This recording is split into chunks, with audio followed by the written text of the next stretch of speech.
I'm assuming that at this point, esteemed audience is completely sold on Becky LeJune. They want to talk to you. They want to send you their It Meets Stranger Things, meets Red Dead Redemption 2. That they want that That would coming. be awesome, actually. Well, I'm going to edit that part out. I'm going to write that. That sounds pretty good.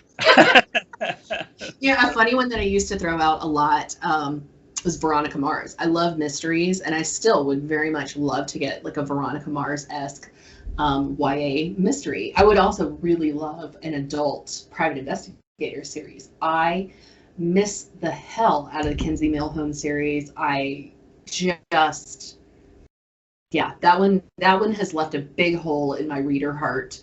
So I would love an adult PI mystery, but I used to use Veronica Mars as an example a lot, and I would actually, I think I did a podcast or an event that was recorded as a podcast, and I said, don't send me your non-Veronica, your non-mystery. Don't just try to get my attention with Veronica Mars. I want it to actually be Veronica Mars, but yeah. We'll circle back to the Bond Literary Agency in a moment, because that just reminded me, talking about your love of books.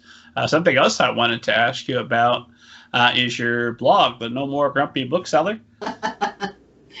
Yeah, the blog hasn't been getting quite as much attention as it used to. So, like I said, I did spend 6 years as a bookseller, and I did, once upon a time, do some interviews for some jobs in New York.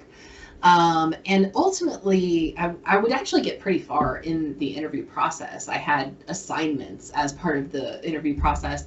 And then a few of them, they were like, well, we're sorry, somebody in-house expressed interest in the position, and so we went with that person instead. And so I kind of thought at the time, like, oh, well, it's because my experience is just as a bookseller. And prior to working as a bookseller, when I was in high school, I worked as a waitress. So, I mean, my first jobs were country club waitress. Then I worked at the food court in the mall. And then I worked at a video store, a video rental store, and a bookseller. And I was like, well, okay, so the problem is that I've only had service industry jobs. So now I need an office job. And so I left bookselling and I got an office job. And I missed recommending books to people. So I did actually, for a little while, I reviewed for another blogger's site. And then I felt like I wanted to inject a little bit more of myself into it, and so I started my own blog. I actually was going to start a blog while I was still in college, and I couldn't get past all of the set the passwords and it has to have a numerical number, it has to have a number and a capital number, and I fought with that so much that I gave up starting a blog until 2008 when I started No More Grumpy Bookseller. And then I almost didn't start that one because I couldn't figure out what the heck to name it. And so yeah, that came solely out of no longer being a bookseller and still really wanting to recommend the books that I loved to people. So I do still do that, and I do still try to write reviews of pretty much everything that I read, but for example, I've been in a bit of a reading funk lately, so I haven't read as much as I usually do, and it ebbs and flows, and it coincides with work and being overwhelmed at work. So, one day I may have no time for the blog anymore, but for now, I'm still this is what I read as a reader, and I keep it separate from, if I do cover something that the agency represents, I do say, this is my client, or this is the agency's client, or something, but yeah. Having a popular book blog, if you're not occasionally going to rep your folks. Well, I would say I don't know who reads my blog. But I mean, to be totally honest, it is my blog. I can do whatever I want with it, but I do want people to come away saying, the same sort of thing that happened when I was working in a bookstore, when I hand sold that person Harlan Coben's hardcover book. Hand selling a hardcover is a lot harder than hand selling a paperback because it's more investment of money on your part as a reader. But we had people who would come into the store and talk specifically to, this was at Walden's, but they would come in and talk specifically to an individual bookseller like myself because I had recommended books that they really liked. And so that's what I hope people get out of the blog, is a sense of trust in that, you know, I recommended such and such title and they loved it, and so now they're going to come back to the blog and take my recommendation for more books. So I don't want anybody to ever feel like, well, she's just plugging her clients' books. Obviously, if they're my clients, I love their books. So hopefully, you know, you would love them as well. But I try to be upfront and try to, instead of like sneaking it in or anything like that. 4 reps a year out of, you got 600 queries sitting there right now. I mean, that. Yeah, I'm assuming there are several books that you loved and it didn't work out where you're not representing them.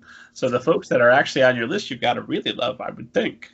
Yeah. Oh, yeah. And there are, you know, there are some books that I made offers to and didn't end up getting picked as the agent. There are some books that I did revise and resubmits on and never got a revision, and they got agents, and those books are out now too. And I'm like, oh man, like I knew there was promise there. So yeah.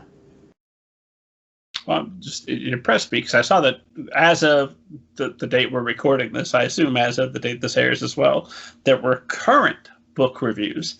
And having run a book review blog, I know how much work that is. And I wasn't also agenting and reading submissions and doing things within publishing as well. I mean, the reviews aren't, you know, they're not epic length, but that's got to take 30, 40 minutes at least. They do, and I try to write my own description of the book. I don't use the one that's on the cover of the book. And one of the reasons that I do that, I always did that, but one of the reasons that I still do that is that I treat it like a warm-up. If I'm writing a pitch letter for a client, then writing the no stakes review. I mean, there are some stakes. I don't want to like post something and people be like, oh God, like her blog is garbage. But you know, there's not a lot of stakes in terms of writing my own description of the book. I'm writing, usually it's more of like a bookseller review as opposed to like a critical review. I mean, because that is my background, when I am posting something on the blog, I am keeping in mind sort of, there's an audience for just about every book, and who would I hand sell this to? What would I tell somebody in the bookstore if I was recommending this book to them? So, you know, it's by no means, you know, analyzing, you know, the hidden meaning of the book, or, you know, they're not very deep reviews. They're literally like, you know, I loved the character. I thought that the author, you know, kept me guessing until the end, or this is perfect for readers of this. But really, writing the description of the book is my warm-up, my practice for when I'm then going into writing a pitch, where I'm writing a description of a client's book that is going to go in front of editors. Because that can be kind of hard. That can be really hard, especially if you start to think about like what sort of rests on that. As an author, you go through the query process trying to find an agent, and then essentially the agent goes through the query process trying to sell your book. So, you know, there's a lot riding on that little description. That's why authors have so much trouble writing that little description. So the blog is my practice, my warm-up. Well, I had a writing instructor early on tell me that one of the best things you could do is sit down and type out one of your favorite books. And I have several chapters of favorite books from way back when. I haven't done it for a while. But it is a nice feeling like, okay, well, I might not be writing great sentences, but definitely great sentences can pass through my fingers into the keyboard. That's clear. So that's a little bit helpful. I don't know. Yeah, there was there's something I can't remember who it was now, but there was an author that I read, couldn't tell you which one it was, recommended to people that if you're writing, you know, pick up your 5 favorite books, 5 of your favorite books, and read the first line. Like, how do those books start? And I try to convey that sometimes in advice to authors too, because obviously when you're querying, you've got your query, you've got your first 5 pages, There's a lot writing on those first 5 pages. One thing that happens at a lot of conferences when we do these reads, we'll actually tell somebody, like, you shouldn't start your book here. And I think that first line, getting that attention right out of the gate, I think that piece of advice about reading first lines has always struck me as being incredibly helpful because, again, I'm not a writer. I have no aspirations to be a writer, but if I was going to write, that is one of the things that I would be doing. Like, what about this book works for me? And how can I translate that into my style and my writing? You know, what can I take from learning this? So it seems like, you know, typing out your favorite book, that would be another way of doing that. Another way of, like, sort of analyzing deeper analysis into, like, what works in that book for you as a reader. Why is that book your favorite? You know what I mean? Well, it's certainly a writerly activity that's not quite the terrifying act of writing. So it does have that going for it. It's studying. I mean, it's studying.